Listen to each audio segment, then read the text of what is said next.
buenos días, buenos días, buenos días. Hoy vamos a tener la oportunidad de poder leer Lucas 8, del 1 al 56. Aconteció que después que Jesús iba por todas las ciudades, aldeas, predicando, anunciando el evangelio del reino de Dios, y los 12 con él, y algunas mujeres que habían sido sanadas de espíritus malos y de enfermedades, María, que se llamaba Magdalena, de la que había salido 7 demonios, Juan, mujer de Chuza, intendente de Herodes, y Susana y otras más, que le servían de sus bienes, juntándose una gran multitud, y los que de cada ciudad venían, a él les dijo por parábola: el sembrador salió a sembrar su semilla, y mientras sembraba una parte cayó junto al camino, y fue hollada, y las aves del cielo la comieron.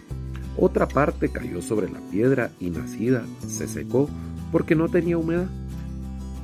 Otra parte cayó entre espinos, y los espinos que nacieron juntamente con ella la ahogaron. Y otra parte cayó en buena tierra, y nació y llevó fruto, a 100 por uno. Hablando de estas cosas, decía a gran voz: el que tiene oídos para oír, que oiga. Y sus discípulos le preguntaron diciendo: ¿qué significa esta parábola? Y él dijo: a vosotros es dado a conocer los misterios del reino de Dios, pero a los otros por parábolas, para que viendo no vean y oyendo no entiendan. Esta pues, la parábola, la semilla es de la palabra de Dios, y los de junto al camino son los que oyen, y luego vienen el diablo y quita de su corazón la palabra, para que no crean y se salven. Los sobre la piedra son los que, habiendo oído, reciben la palabra con gozo, pero estos no tienen raíces, creen por algún tiempo, y en el tiempo de la prueba se apartan. La que cayó entre espinos, estos son los que oyen, pero yéndose son ahogados por los afanes y las riquezas y los placeres de la vida, y no llevan fruto. Mas los que cayó en buena tierra, estos son los de con corazón bueno y recto, retienen la palabra oída y dan fruto con perseverancia. Nadie que enciende una luz y la cubre con una vasija, ni la pone debajo de la cama, sino que la pone en un candelero, para que los que entran vean la luz. Porque nada hay oculto que no haya de ser manifestado, ni escondido que no haya de ser conocido, y de salir a luz. Mirad pues cómo oís, porque a todo el que tiene se le dará, y a todo al que no tiene, aún lo que piensa tener se le quitará. Entonces su madre y sus hermanos vinieron a él, pero no podían llegar hasta él por causa de la multitud, y se le avisó diciendo: tu madre y tus hermanos están fuera y quieren verte. Él entonces respondiendo les dijo: mi madre y mis hermanos son los que oyen la palabra de Dios y la hacen. Aconteció un día que entró en una barca con sus discípulos y les dijo: pasemos al otro lado del lago, y partieron. Pero mientras navegaban, a él se durmió, y se desencadenó una tempestad de vientos en el lago, y se enajenaban y peligraban. Y vinieron a él y le despertaron diciendo: maestro, maestro, que perecemos despertando. Él reprendió el viento y las olas, y cesaron, y se hizo bonanza, y les dijo: ¿dónde está vuestra fe? Y atemorizados se maravillaban y se decían unos a otros: ¿quién es este que aún los vientos y las aguas manda y le obedecen? Y arribaron a la tierra de los ganaderos, que estaba en la ribera opuesta a Galilea. Al llegar él a tierra, vino a su encuentro un hombre de la ciudad endemoniado desde hacía mucho tiempo, y no vestía ropa ni moraba en casa, sino en sepulcros. Este, al ver a Jesús, lanzó un gran grito, y postrándose a sus pies exclamó a gran voz: ¿qué tienes conmigo, Jesús, Hijo del Altísimo, Hijo de Dios del Altísimo? Te ruego que no me atormentes, porque mandaba al espíritu inmundo que saliese del hombre, pues hacía mucho tiempo que se había apoderado de él. Él le ataba con cadenas y grillos, pero rompiendo las cadenas era impelido por el demonio a los desiertos. Y le preguntó Jesús diciendo: ¿cómo te llamas? Y él le dijo: Legión, porque muchos demonios habían entrado en él. Y le rogaba que no le mandase a ir al abismo. Había allí un atado de muchos cerdos que paseaban en el monte, y le rogaron que los dejase entrar en ellos, y les dio permiso. Y los demonios salidos del hombre entraron en los cerdos, y el hato se precipitó por un despeñadero al lago y se ahogó. Y los que apacentaban los cerdos, cuando vieron lo que había acontecido, huyeron y yendo dieron aviso a la ciudad por los campos y salieron a ver lo que había sucedido.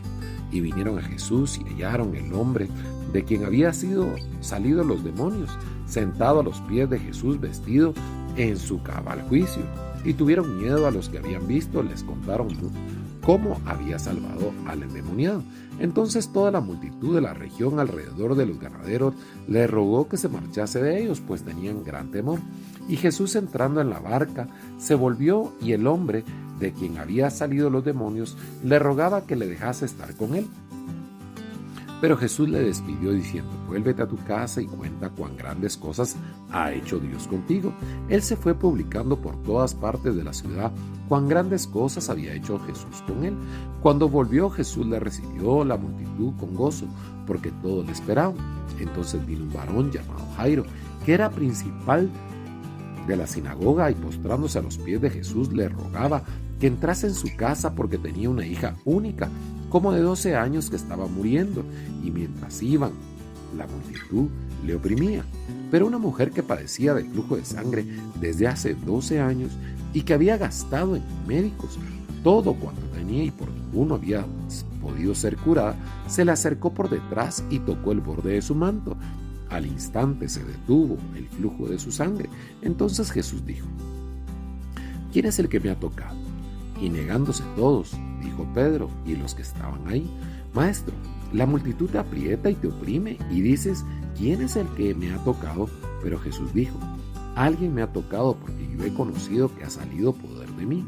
Entonces, cuando la mujer vio que no había quedado oculta, vino temblando, postrándose a sus pies, le declaró delante de todo el pueblo por qué causa le había tocado y cómo al instante había sido sanada. Y él dijo: hija, tu fe te ha salvado, ve en paz.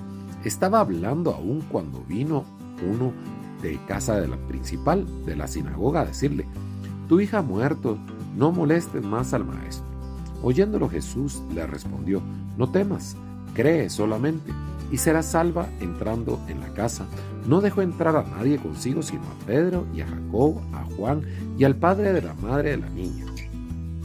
Y llorando todos hacían lamentaciones por ella, pero él dijo: no lloréis, no está muerta, sino que duerme. Y se burlaban de él, sabiendo que estaba muerta. Mas él, tomando de la mano, la clamó diciendo: muchacha, levántate. Entonces su espíritu volvió, inmediatamente se levantó, y él mandó que se le diese de comer, y sus padres estaban atónitos, pero Jesús les mandó que a nadie le dijesen lo que había sucedido. Mire qué impresionante. Ahora sí, ya estamos conociendo ese ministerio impecable que tuvo Jesús, y podemos escuchar no solo su historia, de lo que él está contando, y esas parábolas hermosas donde pone el ejemplo de cómo esa semilla que es Dios cae por todas partes, pero que lastimosamente habemos algunos que no estamos tan afianzados de nuestra fe, que aunque caiga, se termina secando. Pero también dice que hay personas que ya están preparadas para recibir esa semilla, y que en el momento que la semilla cae, pues prácticamente termina cosechando lo que toda la vida estas personas han venido trabajando. Y podemos observar la serie de milagros que hace Jesús. Incluso tenemos la oportunidad de ver cómo resucita a la hija de este señor Jairo. Pero también nos damos cuenta de algo que es muy importante: la fe. La fe, mire, es algo que nosotros no podemos ni siquiera entender muy bien, y a pesar de que conocemos o tratamos de conocer qué es la fe, pero la fe también va de la mano de poder creer que las cosas que nuestros ojos miran no necesariamente es el juicio final de parte de Dios. ¿Y qué quiere decir esto? Nosotros podemos estar envueltos en algún problema, en alguna enfermedad que ya nadie nos dice que tenemos o podemos salir de ella, pero la persona que tiene fe es capaz de mover, no por sus fuerzas, sino que por el amor y por la fe puede mover la voluntad de Dios para que Dios actúe de forma milagrosa en la vida de la persona. Normalmente, fíjese que Jesús ha hecho una serie, ahorita que estamos leyendo este ministerio de él, una serie de milagros, pero que siempre la persona va con fe, como esta mujer que tenía flujo de sangre por más de 12 años y que había gastado todo su dinero probando todo para tratar de sanarse. Mas sin embargo, ella, viendo al Señor, lo buscó, se acercó, pero era tanta la gente que ella sabía que con solo el hecho de tocar su manto, ella iba a ser sanada. Mira el poder de la fe, el creer que Jesús era posible que a través del manto la pudiera sanar, y efectivamente así fue lo que terminó sucediendo. Mire lo importante que es la fe en medio de la bonanza, en medio de las dificultades, en medio de las enfermedades. Nosotros no podemos olvidarnos de la fe del Señor en todo momento, darle gracias, pero también saber que Él va a actuar según su voluntad, va a obrar en la vida de cada uno de nosotros. Vamos a orar. Padre, te damos gracias, te pedimos perdón por nuestros pecados. Señor, te pedimos, Padre, mantenernos firmes en esa fe que nuestros ojos no pueden entender, que nuestros sentidos no pueden analizar, pero que creer en ti es lo único que hace la diferencia. Te damos gracias, te bendecimos en el nombre poderoso de Cristo Jesús. Amén.